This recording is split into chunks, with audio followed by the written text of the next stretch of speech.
Hello friends, good morning and welcome to my channel. এসে গেছি একটা নতুন ব্লগের সাথে। সকাল সকাল ঘুম থেকে উঠে পড়েছি, মানে আমি উঠেছি সেই ধরুন 5:30। তো উঠে দেখি আকাশের অবস্থা, মানে বাইরের অবস্থা খুব খারাপ, ভীষণ কুয়াশা হয়ে গেছে। তাই বলে আমার কাজ থেমে থাকেনি, কিন্তু কাজ আমার অলমোস্ট সব কিছু হয়ে গেছে। এখন আমি বসে আছি কারণ স্নান করাটা বাকি আছে। এত সকালে কুয়াশার এই অবস্থা, সেই জন্য স্নান করা হয়নি। কিন্তু বড়বাবু, বাবু ওরা সবাই বেরিয়ে গেছে যে যার কাজে। তো বড়বাবুকে আজ একটু তাড়াতাড়ি যেতে হয়েছে, অবশ্য তাড়াতাড়ি চলেও আসবে, কিন্তু যেতে হয়েছে তাড়াতাড়ি। তো বেরিয়ে গেছে কুয়াশার মধ্যেই। বাইরের অবস্থা খুবই খারাপ, ভীষণ কুয়াশা পড়েছে। তো দেখো, তোমাদের সঙ্গে শেয়ার করি। দেখো খালি অবস্থাটা, চারপাশে এত কুয়াশা হয়েছে যে মানে কি বলবো, মানে সামনে যে একটা পুকুর আছে সেটা পর্যন্ত বুঝতে পারা যাচ্ছে না, এত কুয়াশা হয়েছে। তো দেখতেই পেলে বাইরের অবস্থাটা কি অবস্থা, সেই কারণেই স্নান করা হয়ে ওঠেনি। মানে স্নান করলে এখন একে তো গলা বসে গেছে, কাশি অনেকদিন ধরেই হয়েছে, অল্প অল্প সেরেছে। এখন যদি আবার স্নান করি তাহলে অবস্থা আরও খারাপ হয়ে যাবে। সেই জন্য একটু বসে আছি, ওয়েট করছি 8টা 8:30 বাজলে তখন স্নানে যাব।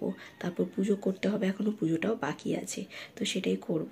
তো তারপর তোমাদের সঙ্গে আবার কথা হচ্ছে। কুয়াশা তো ভালোই হয়েছে, দেখতেই পাচ্ছ। তো নিচেও চলে এসেছি, জলটা এখানে আমি গরম করি। এই যে এখানে জলটা গরম করতে দিয়েছি, জলটা একটু গরম হোক। তো বাবু সবাই বেরিয়ে গেছে।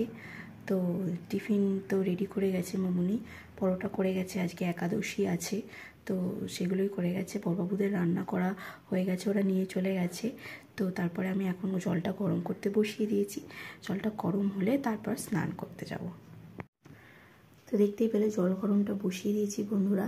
তো কম বেশি সকলেরই হয়তো এই শীতকালে জল গরম প্রয়োজন হয়। আমার তো হয়, কারণ আমি ঠান্ডা জলে একদম স্নান করতে পারি না। আমার ভীষণ বিরক্ত লাগে ঠান্ডা জলে চান করতে। তো আমি চান প্রতিদিন করি, চান যে আমি বন্ধ করি তা নয়। তো আমি চান প্রতিদিন করি, কিন্তু গরম জলে। আমি ঠান্ডা জলে চান করতে পারি না। তো এই শীতকালে আমাকে অনেকটাই সকালে স্নান করতে হয়, তোমাদের সঙ্গে আগেও অনেকবার শেয়ার করেছি বন্ধুরা। তোমরা কে কী করো, কীরকমটা, কেউ কি ঠান্ডা জলে চান করো একদম কনকনে? হয়তো অবশ্যই করো, মানে তারা মনে হয় আমার কাছে ভগবান, শীতকালে যারা ঠান্ডা কনকনে জলে চান করতে পারে। তো আমি ভাই পারি না, আর ওই জন্য গরম জলটা বসাতে দিয়েছি, হয়ে যাক তারপর স্নান হবে। চান করা কমপ্লিট হয়ে গেছে, চান ফান করে পুজো করাও কমপ্লিট। এবারে কিছু ব্রেকফাস্ট করা বাকি আছে। উনি পরোটা করে রেখে গেছে, ওইগুলোই খাবো। আর পুজো তো কমপ্লিট হয়ে গেছে, আপাতত 9:15 মোটামুটি সমস্ত কাজ রেডি হয়ে গেছে। বললাম যে পুজো হয়ে গেছে। এই যে দেখো, ইঁদুর ঠাকুরকে এখানে ভালো করে পুজো করে নিয়েছি। তো তারপরে এখানে নিচে এসেও ভালো করে পুজো করে হয়ে গেছে। তো এখানে বাবু একটা এই জিনিসটা পেয়েছে, জানি না এটা কি, নারায়ণ শিলা নাকি শিব, ভালো করে পুজো করতে বলেছে, করে নিয়েছি। আর এই যে পরোটা বেগুন ভাজা আজকের ব্রেকফাস্ট করে গেছে মামনি, আগেই বললাম। তারপর একটু টিভি দেখতে দেখতে খেয়ে নিয়েছি। তো টিফিন সেরে, পুজো সেরে, সমস্ত কিছু করে এখন একটু উপরে এসে বসে আছি। তো এই সময়টা আমি একটুখানি সময় পাই, যেখানে আমি উপরে টুকিটাকি গোছানো থাকলে বা কোনো জামা আয়রন করার থাকলে সেগুলো আমি করি এই সময়টা। না হলে একটুখানি বই পড়ি। তো এই সময়টা আমি এরকম করেই কাটাই। তো চারিদিকটা একটুখানি গোছানো, এদিক ওদিক এলোমেলো হয়ে থাকলে আমি একটুখানি গুছিয়ে নিই। আমার এই ড্রেসিং টেবিলটা সব সময়ের জন্য এলোমেলো হয়ে যায়, তো সেই কারণে এই সময়টা আমি একটু গোছাই। তো না হলে ভিডিও এডিট করি বা রিলস বানাই, এই সময়টা আমি একটু টাইম পাই, তো এগুলোই করি। তো দুপুরে আবার যাব নিচে খেতে। তো আজকে আছে বৃহস্পতিবার, তো দেখা যাক কী হয়, কী করেছে রান্না। ভাত ডাল সকালে তো হয়ে গেছে, বড়বাবু নিয়ে বেরিয়ে গেছে।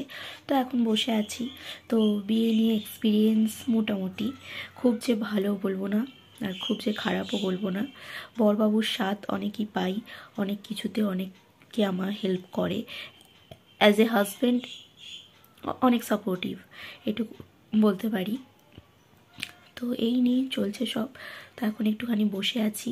আজকে ঠান্ডাটা ভালো পড়েছে, ভীষণ হাওয়া চালাচ্ছে আমাদের এখানে। আমার গলার অবস্থা আরও খারাপ হয়ে যাচ্ছে মনে হচ্ছে, তো এত হাওয়া চালাচ্ছে।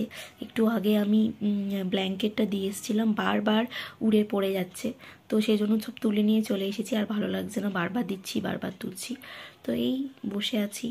তো তারপর দুপুরে গিয়ে লাঞ্চে খেয়ে নিব, খেয়ে একটু রেস্ট করব, তারপরেই বড়বাবু চলে আসবে। তো যাই হোক, এই ছিল আজকের ভিডিওটা ভালো লাগলে একটা লাইক করে দেবেন, চ্যানেলটা সাবস্ক্রাইব করে দেবেন, আমাদের পাশে থাকবেন। আজকের মতো আসি।